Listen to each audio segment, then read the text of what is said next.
And so maybe you could.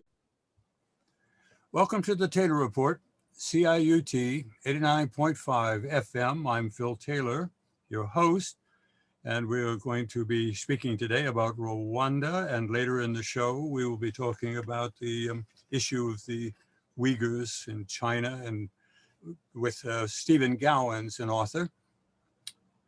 But our first guest is Stacey Wimana. Stacey Wimana is the granddaughter of Félicien Kabuga, and Félicien Kabuga is a Rwandan businessman who has very recently been arrested and charged with crimes against humanity, I'm going to say, and trial is to take place at The Hague. Stacey Wimana has spoken out on her grandfather's behalf very eloquently, and very glad to welcome you, Stacey, to the program. Thank you so much, Phil. Thank you for having us. Thank you for the support and the platform in general. We need more people fighting the fight. So I guess, should we start with who my grandfather is? Or I guess, the two things. Tell us about your grandfather, but also why at this time you have chosen to begin to speak out yourself. Okay, so as you mentioned, my grandfather is Félicien Kabuga, and as of last year, he was arrested after 20 years, after over 20 years on the run. The reason why I have decided to speak out now is because following his arrest, the series of events that followed have not been very just, and they've not been very fair. They never have from the start, but you'd think that in 2021, things would be a bit more fairer and easier to kind of challenge. And when I say things, I mean basics such as, his medical care, which he needs, isn't being, I wouldn't say is of the standards which a man in his condition should be subjected to. Man, right? He's somewhat elderly now. Is he 80? Yeah, he's 88 actually. He's 88 now. So he's 88. He's has a series of health conditions, and I mean, we try to appeal and try to challenge the authorities that be, but it's not as easy as it sounds, basically. So I feel like reaching out and to the public so that they're aware of what is actually happening, I think and I hope that it will in some way help my grandfather's case. He's certainly faced with a great difficulty in terms of how he is perceived publicly. I saw in your statement you emphasized that the French media has already convicted him. And we know this is very problematic because in order to have a fair trial, you have to be presumed to be innocent and to have an ability to answer charges. But talk about the French media and how they discuss him and your reaction. I think I don't even want to single out the French media, because at this point it's the media full stop, internationally too. But because he was arrested in France, I think it caused a bigger wave there. Also because obviously there's probably a bigger population of Rwandans there who are invested in this case, or French-speaking Rwandans who are invested in his case. So I feel that we've seen it plenty of times with the media, with plenty of people, where they just vindicate somebody, and we know that how effective the media is. Everybody then runs with it, and in this day and age, people then run with it and put it on Twitter, and then it's like it spreads like a wildfire. Yes. from Twitter to Instagram to all these social media platforms. And you have all these individuals who have opinions and they're taken as facts, or and Told stories about him, which are, nobody's actually demonstrated any of these things, but uh, he's already listed it to the public as the person who bought the machetes that were used in criminal activity in 1994 Rwanda, or that he owned a part of a radio station. And these things are sort of suggest immediate guilt in the ears of people who've been told over a period of time that anyone in Rwanda at that time who wasn't supporting the RPF must have been a criminal. Exactly. I think that's where we're at. It's anybody who wasn't in support of the regime at the time is basically seen as the opponents, I suppose. And it's still happening today. You know about being a genocide denier. So many people who have spoken out against the current government have been silenced, and the only way to silence people is to this new. I think it's an actual crime in Rwanda to be a genocide denier, Or even deviate from the official story. And I've had friends who are not Rwandan, who have been to Rwanda, and the thing that they always come back to me and say is, it's so weird how there is only one version and only one story everywhere you go. And you know, the fears, like, it's very real in Rwanda and outside of Rwanda. So 20 something years on, we're still, you know, living in the same fear of, you know, and like ethnic hatred is real. So I think, yeah, the media pushing it has been probably the driving force behind it all, because it's so much easier to say that somebody is a criminal than for a criminal to kind of say, no, I'm not, you know, in theory. Yeah, it must be a nightmare for yourself and your family and others, friends of your grandfather, who know the man and know who he actually was, as opposed to the figure that's been painted. I wonder, one of the things that you say openly and is very important to know, he was a friend of the president of the country, President Habyarimana. In the eyes of the RPF, that would be terrible. But Habyarimana was I would say, relatively popular president, and he was part of the Arusha peace process, and he was assassinated. I don't understand how association with someone who was part of the peace process would be in any way a sign of anything other than, well, maybe if we believe in the peace process, that was the way to be. Absolutely. And I'm so glad that you touched upon that, because a lot of people forget that during Habyarimana's ruling, that they'd actually come to this peace agreement. And, you know, I suppose in most people's eyes, things were about to get better, and we're getting better. As far as I know, there was little ethnic hatred at the time. So yeah, and I mean, my grandfather and the president's relationship was a private relationship rather than a business relationship, and I think we've always said that our families were basically families at this point. It wasn't it was never business or political. So I think you mentioned that he also refused to support or be involved with the RPF. I got the impression maybe they were trying to make approaches to him, but he refused that. Absolutely. Absolutely, yes. As far as I know, they definitely approached him.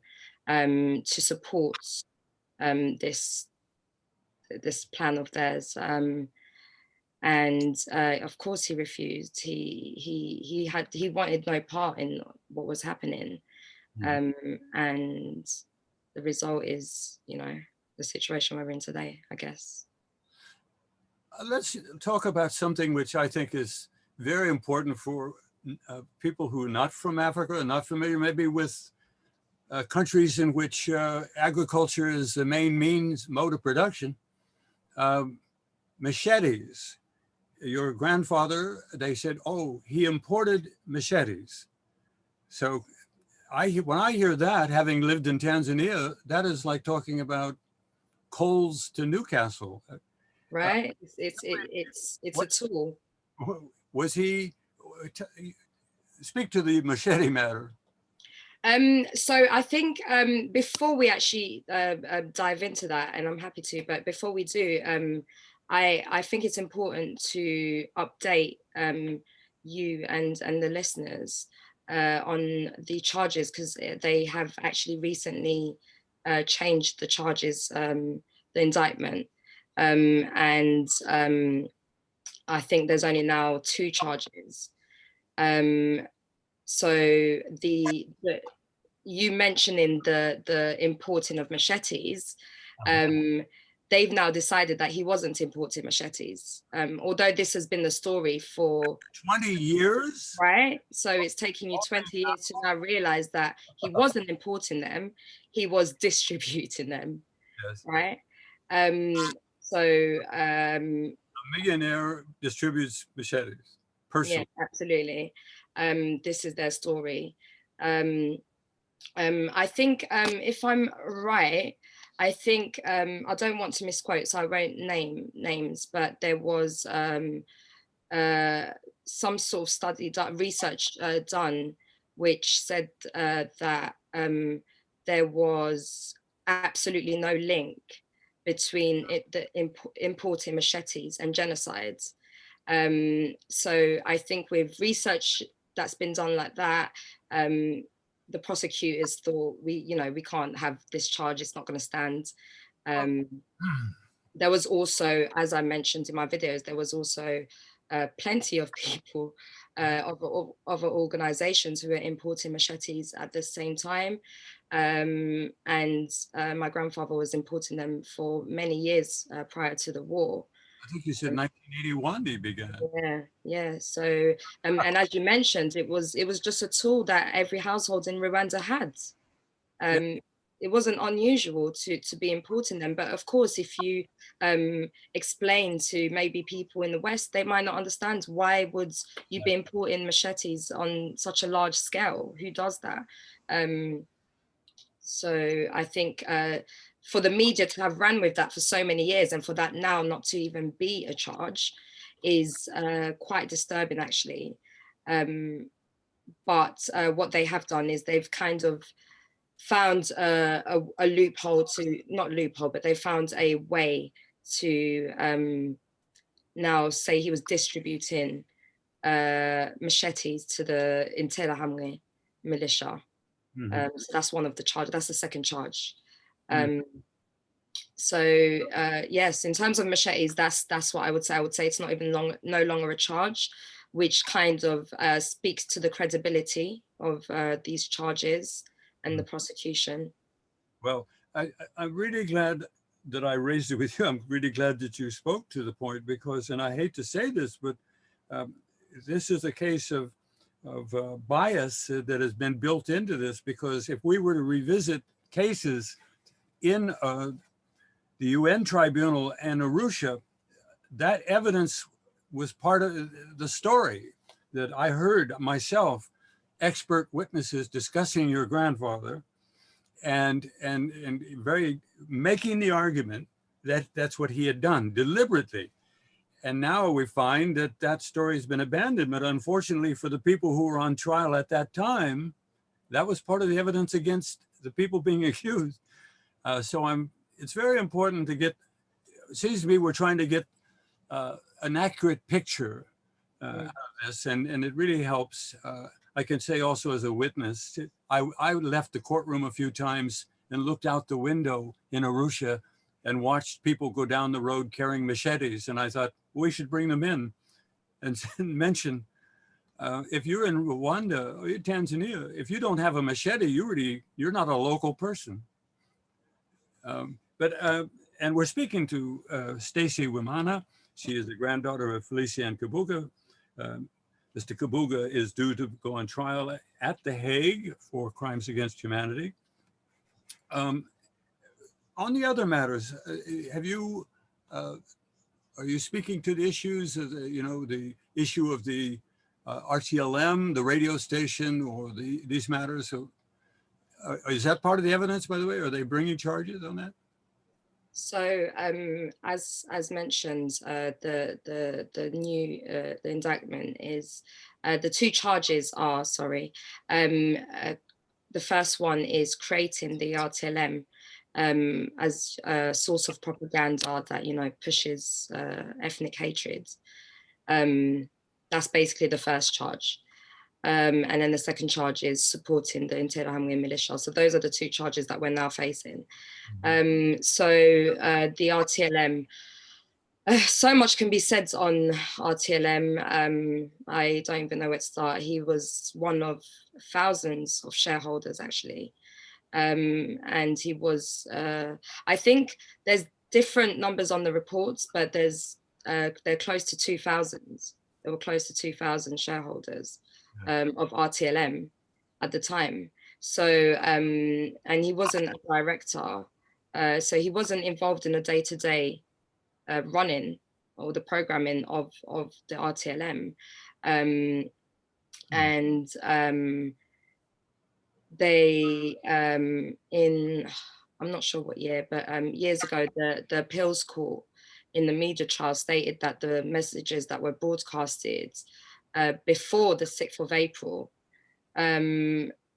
weren't seen as hateful or the reason that what drove the country to genocide. However, the broadcasts which were problematic came after that date, 6th of April, which is obviously the day the President Habyarimana's plane was shot down. And at that point, my grandfather, like most people, was fleeing himself and had no contact with the RTLM.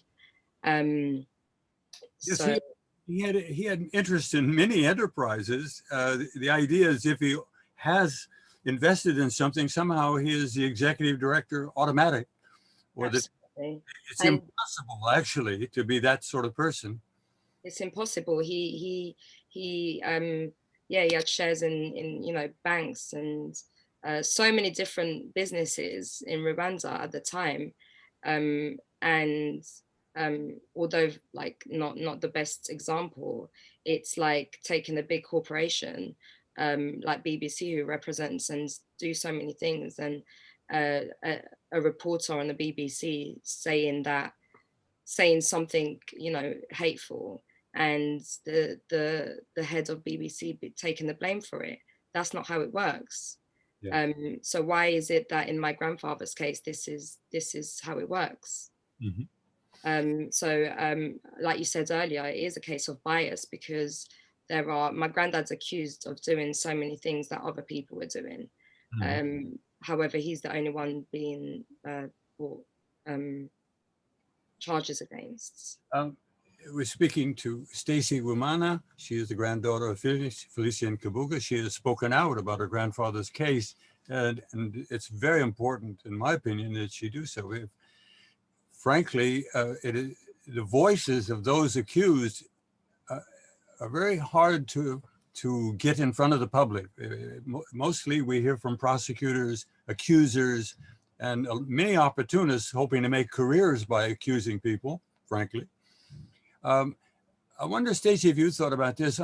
The defense counsel and accused at the International Criminal Tribunal for Rwanda and Arusha pointed out something from the beginning.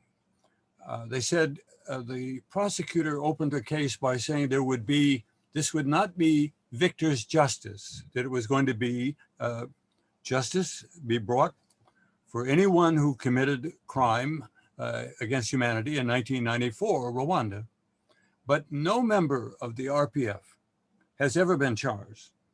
And the general commander of the RPF, who now has a long history of violence where the world knows about, starting in 1990, actually, has what we call impunity. And this makes it difficult for someone like your grandfather to get justice, because there's no consideration that there might be some other offender who, if we were to account for their crimes, might help us understand the reality. If you could talk about that, your thoughts about that. Yeah, I think we're I know who you're talking about. I have many thoughts.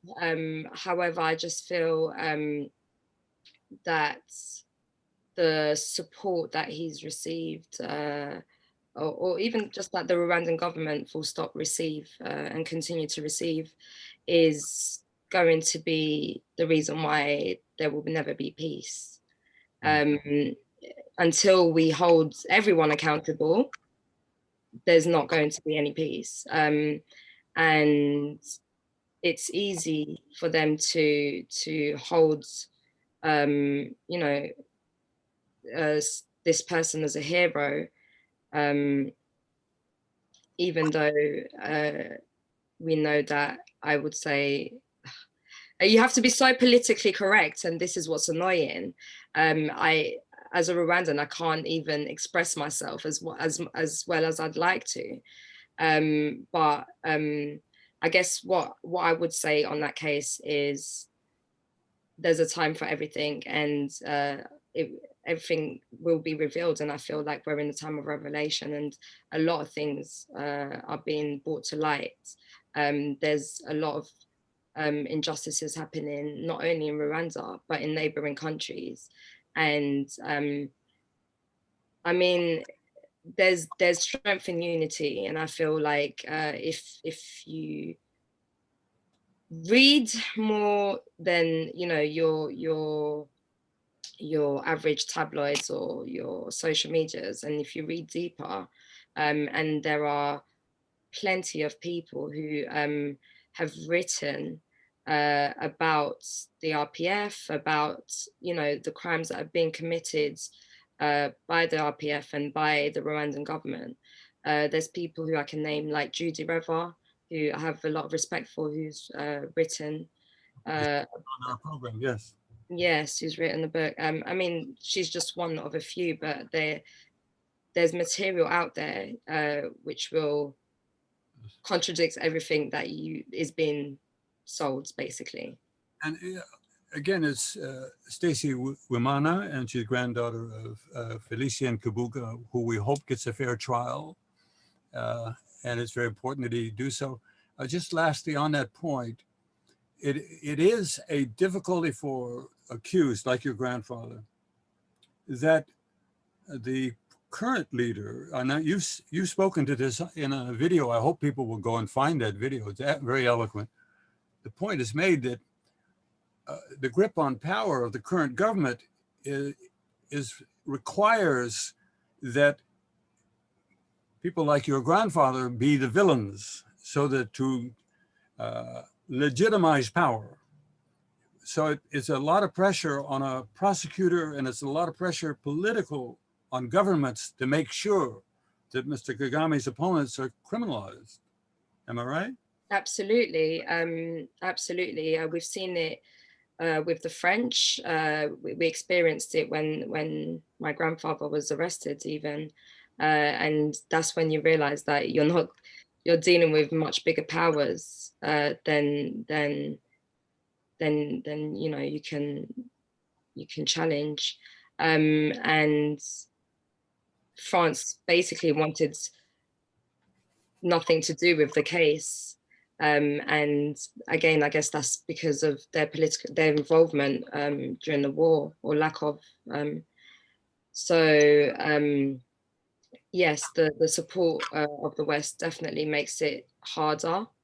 It means that we have, I mean, if you Google my grandfather's name, it's very difficult to find one good article about him. You probably won't. And this is how they work. They work relentlessly on these media campaigns. And if you follow closely the Rwandan government, they always praise any achievement that Rwanda does is very publicized. So I guess this is their like media tactic, and has been over the years. So scrutinizing my grandfather in the media and the public eye for years means that it's now become so much harder for us now to now defend him in our current situation. Yeah. Well, I think you're doing an excellent job, and I think it's very important for everyone. Stacey Wumana, granddaughter of Félicien Kabuga, thank you very much for being our guest, and we wish you well, and we wish your grandfather well. Thank you so much for having me.